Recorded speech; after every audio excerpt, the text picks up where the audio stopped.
So a first date can be a bit intimidating, no matter how confident you are, especially in your later years.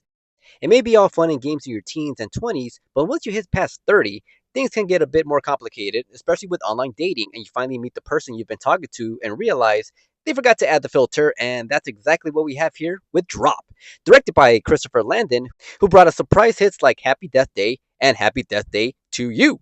By the way, Christopher, I'm still waiting on part 3. Make it happen.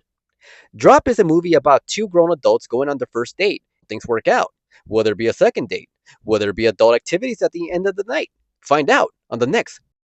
After meeting and talking for about a month on a dating website, Violet and Henry are finally going on their first date. It started out innocent enough, two adults that have been out of the dating game for a while. Violet, coming out of an abusive marriage, whose husband took his own life in front of her and their infant son. They meet up in a fancy high rise restaurant. Now, Henry is a photographer, so he must be really taking some good photos to afford a place like that. As far as the date goes, so far so good. Until Violet starts getting these airdrops in the form of memes, which everyone knows as the best form of communication. Seems harmless at first until they start getting more and more threatening. Kind of like when your crazy ex tries to come back into your life, and no matter how hard you try, they always find a way to get in touch with you. It gets real serious when the perpetrator threatens her son and even tells her to check her security cam and sees that there's a masked man inside the house. The rest of the night becomes a mystery to be solved, with Violet complying with the orders that are given to her, trying her best to stay calm and figure out who's behind it all. The movie does a great job of slowly starting out with an innocent date and gradually building up to the suspense and mystery that has to be solved. You're wondering how it's all going to get resolved and puts you in her shoes while asking you, how would you react? How would you deal with the situation?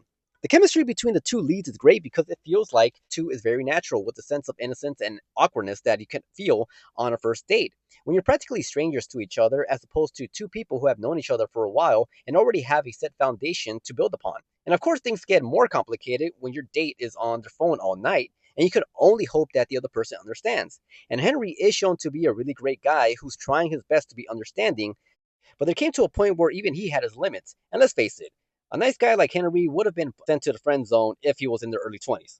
Clearly, everyone in the restaurant is a suspect with the obvious red herring, and if you've seen enough movies, you can figure out who's sending the memes. Overall, I think it's a good, fun movie, a good thriller with a decent mystery, and it probably should have been released in February as a Valentine's Day movie. But with all the, but with everything it's got going on, I give this movie a 7.5 out of 10. So, how would you deal if you were in Violet's shoes?